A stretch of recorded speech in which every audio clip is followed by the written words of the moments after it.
He is the greatest manager in the world. I would debate that with anyone. South of the border, the passion burned brighter still. He was young, he was bright, he knew what he wanted.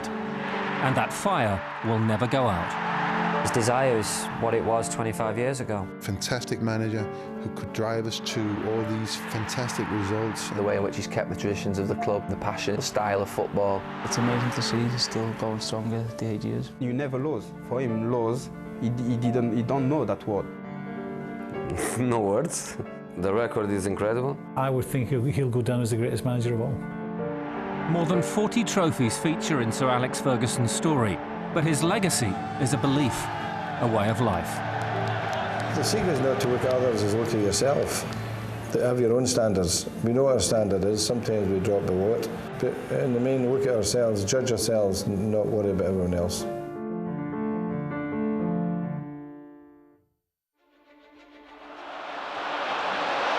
In 2011, Manchester United made history again. They claimed their 19th league title, finally overtaking Liverpool's record of 18 championship wins.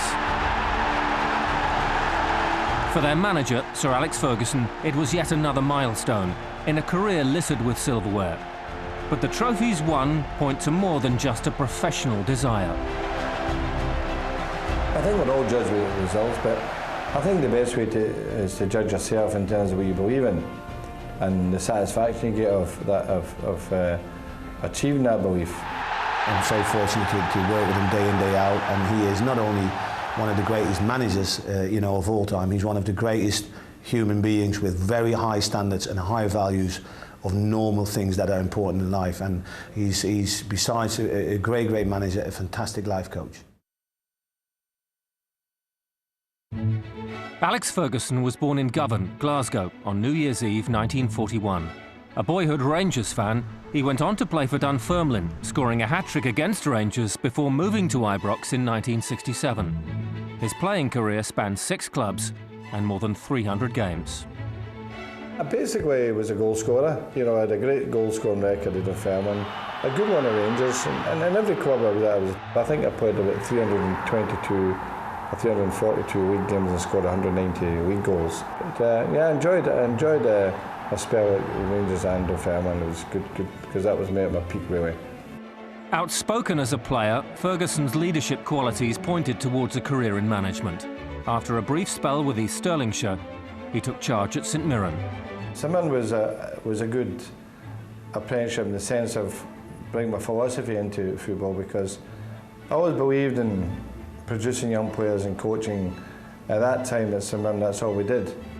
Over 4 years at St Mirren, the club progressed, winning the 1977 First Division title. But Ferguson sought a bigger challenge, and at just 37 the opportunity arose. He took charge at Aberdeen and made his intentions clear from day one. Oh, come on! Nothing wrong with losing your temper, nothing wrong. At the end of the day, they get plenty of praise, and I think that sometimes premeditated, to be honest with you. I think you've got to use all your facilities as a manager. There's times it's suitable to lose your temper. When he came to the club, he was young. He obviously wanted to make his mark at the club. So it was a wee bit of, him finding out about the players and the players finding out about the new manager. He used every tool that he had to get players to play. He treated players differently. Some he knew he had to be on their case the whole time. And some, as I say, felt that was a sign that he didn't like them or whatever, which was not the truth at all. He was basically just trying to get the best out of you. It was some quite aggressive stuff at times, but as I say, it was all part of a learning experience, and you either went with him or you didn't. The manager's commitment to the cause was total. In March 1980, Aberdeen trailed Celtic by 8 points. And with snow affecting the Scottish fixture list, a crucial match against Morton was in jeopardy. I got all the ground staff in, all the apprentices, all the kids, myself, all my staff, even our chairman, old Dick, was out there at 6 in the morning clearing the snow off the pitch. And we got the game on, and we won 1-0. And we didn't lose a game until the end of the season. After that, we went, I think, 15, 16 games without defeat. Big occasion for you. Come on, join you. On you go, Gordon. Come on, Dougie. Alec, Gordon, well done. Well done. A resounding 5-0 win against Hibernian clinched the league title for Aberdeen. It was the first time in 15 years neither Rangers nor Celtic had won the league.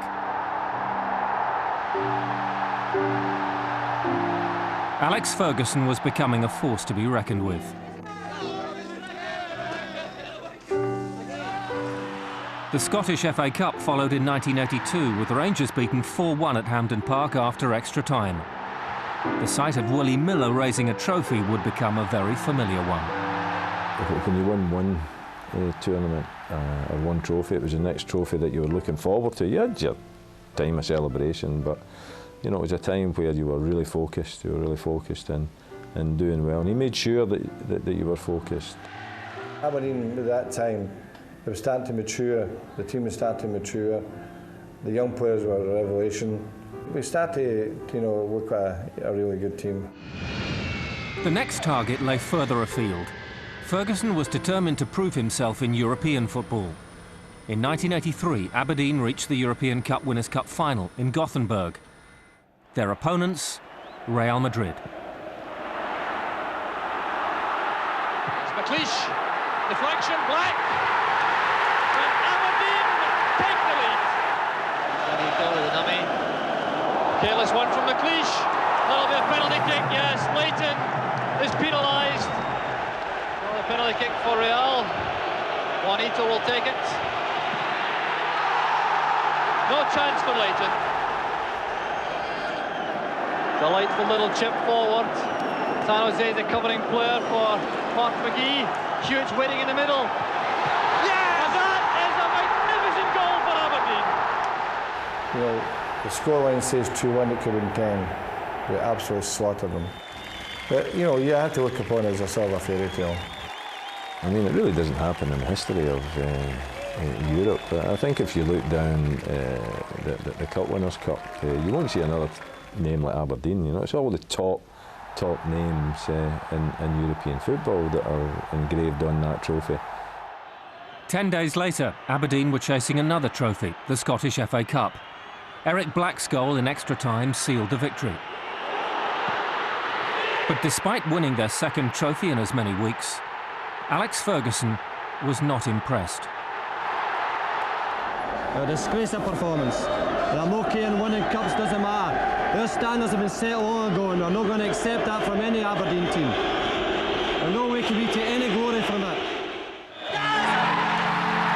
Ferguson won 3 league titles with Aberdeen, as well as 4 Scottish FA Cups, a League Cup, the Cup Winners' Cup and the Super Cup.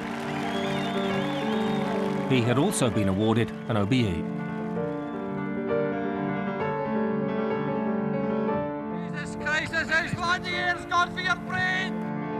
There had even been time for a short spell in charge of the national team, which included the 1986 World Cup finals in Mexico, following the untimely death of Jock Stein. But in the autumn of that year, a new challenge presented itself.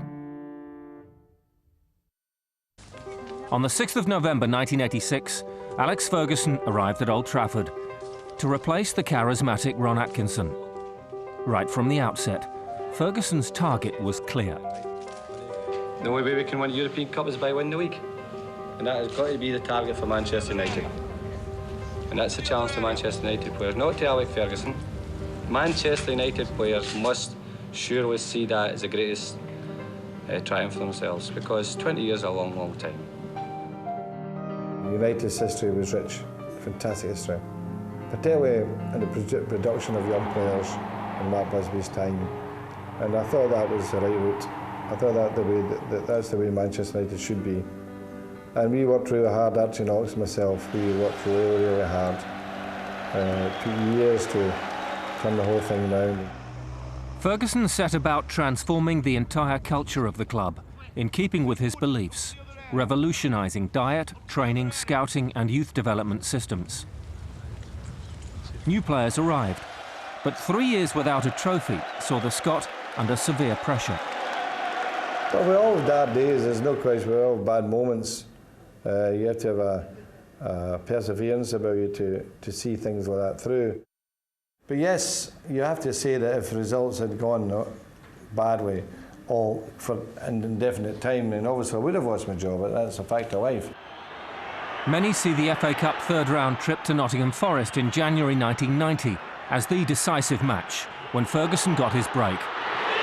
Mark Robins scored the only goal of the game. United went on a cup run all the way to Wembley, where they would meet Crystal Palace in the final. After a 3-3 draw, they met for the replay on May the 17th. Lee Martin's goal finally gave Alex Ferguson his first trophy at Manchester United.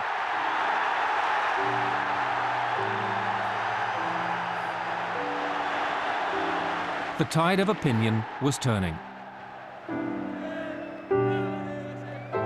I think that was probably the point where people say, it's a different United.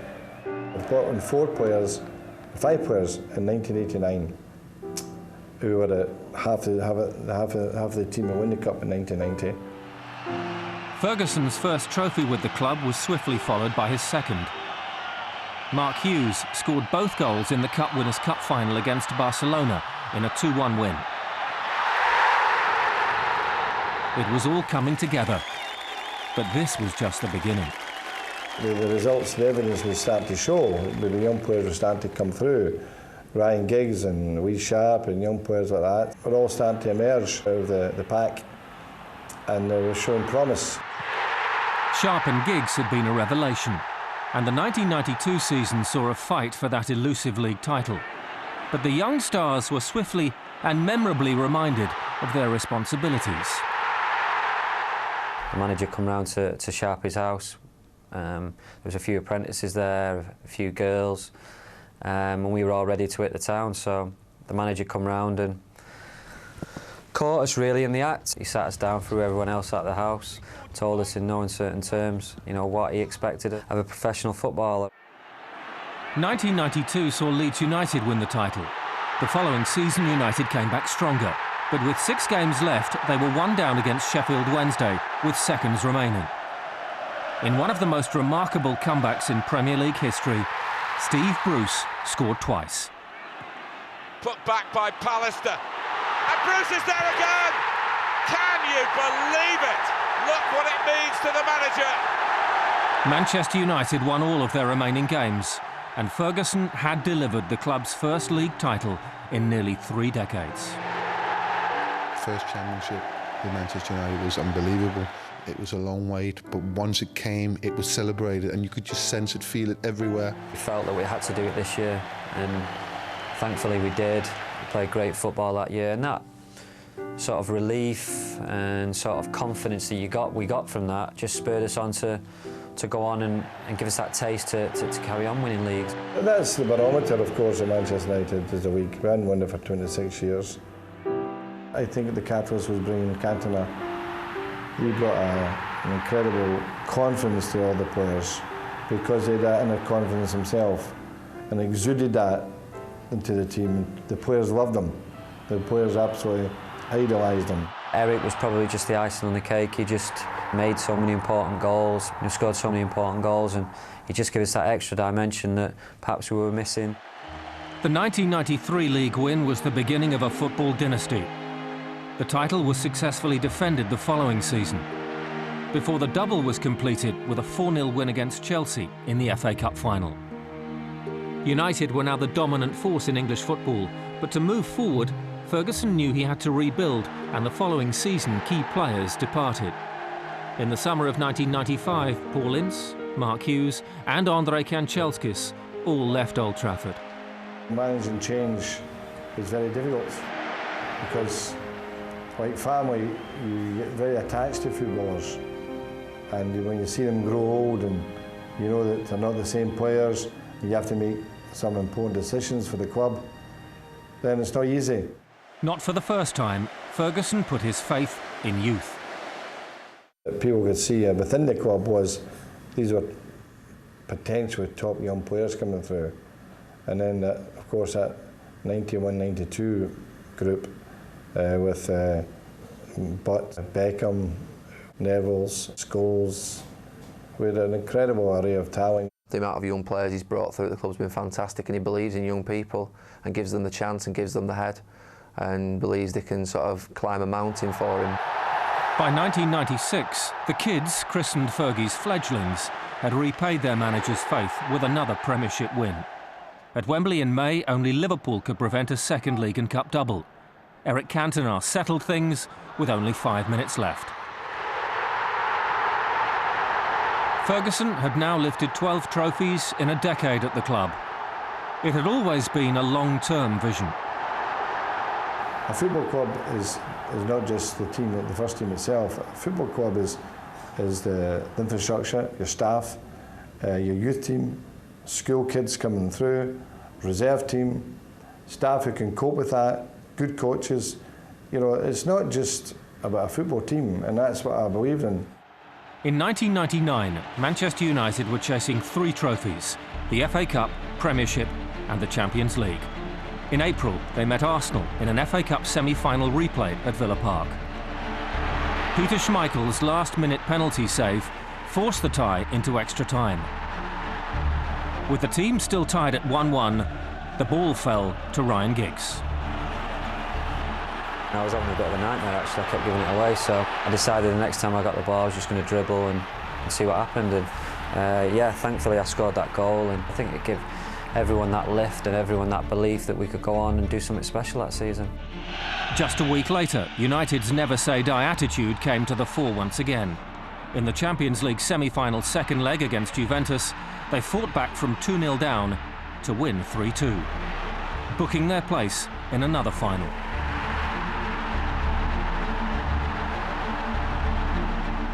As the season came to its climax, Ferguson juggled his squad in pursuit of history. First, United clinched the league title with a 2-1 win over Tottenham Hotspur. 6 days later, Newcastle United were swept aside 2-0 in the FA Cup final. The club stood on the brink of an unprecedented treble. 4 days later in Barcelona, they met Bayern Munich in the Champions League final. You know, the manager just said, you've got here, you got this far, playing the right way, having that belief, never giving up. So whatever happens, you know, don't give up. And it's in! Oh, it's not the start Manchester United wanted. Delight for Bayern. You know, 1-0 down at half-time, I think it was important what the manager said at half-time. You know, you don't want to be walking past that trophy at the end of the game, not being able to touch it. You know, just think how you're going to feel. Them words spurred us on. I think my favourite goal is and will always be the equalising goal in the Champions League final, because that gave us a shot. We're now into the 3 minutes of added time. Schmeichel's up for the corner. Giggs. Sheringham! United are back in the game. Seconds away from the final whistle, and Manchester United have drawn level. The emotions just change within, you know, a couple of minutes from, you know, thinking, you know, maybe we're going to lose this to pure ecstasy. And another corner. Sheringham and Solskjaer! Unbelievable! Actually winning the game with virtually the last kick of the game, and the emotions swung so much, and it was over such a short space of time that, yeah, it was the best time that I've ever had on a football pitch. We scored in the last minute too many times for it to be an accident. What it did tell you about Manchester United was that they had an indomitable spirit of never giving in and chasing right to the wire, to the very last breath. And that is not an accident. That's the character of the team. That's the personality of the team. And you know, because of that, they deserve to win it. The streets of Manchester ground to a halt as the city paid tribute to the team and the manager who'd put them in the history books.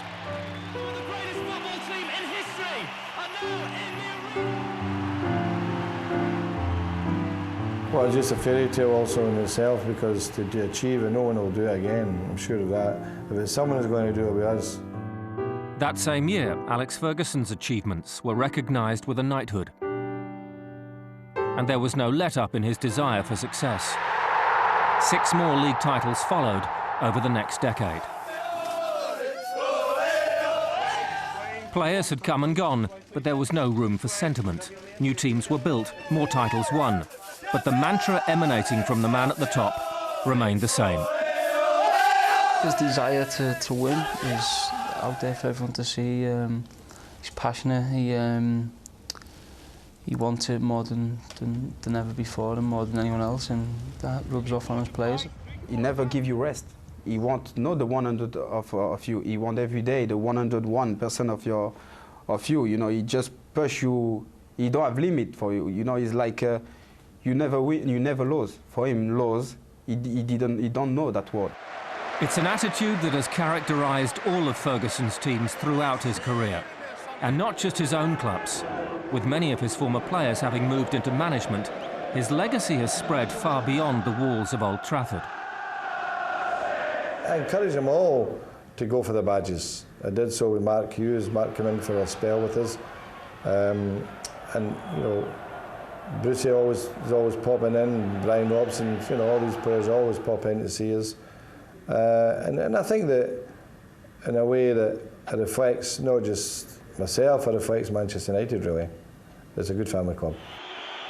A lot of great players have come through the club. It's like a circle that gets wider and wider.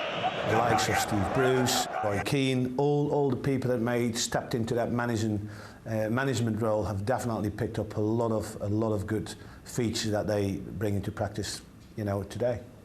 A firm believer in the traditions and history of a football club.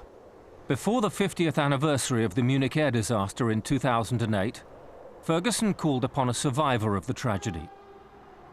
He actually asked, he said, do you think you could come and just have a little chat with the players and have a little word with them about the history of the club, you know, so that they know what's expected of them. And I went and I did that. We're so privileged to be able to have somebody like him as an ambassador for the club, and to have, you know, the boss and him to be able to pass down the knowledge is incredible. Sir Bobby Charlton's words may well have struck a chord.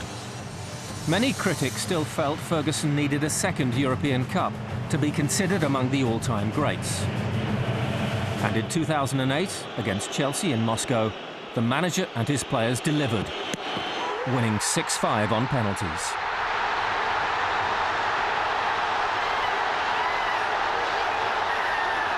Who knows, you know, the difference between winning the Champions League might have been that little chat. Sir Bobby led the team up to collect the trophy, 40 years after he'd lifted it himself and 50 years after the Munich air crash.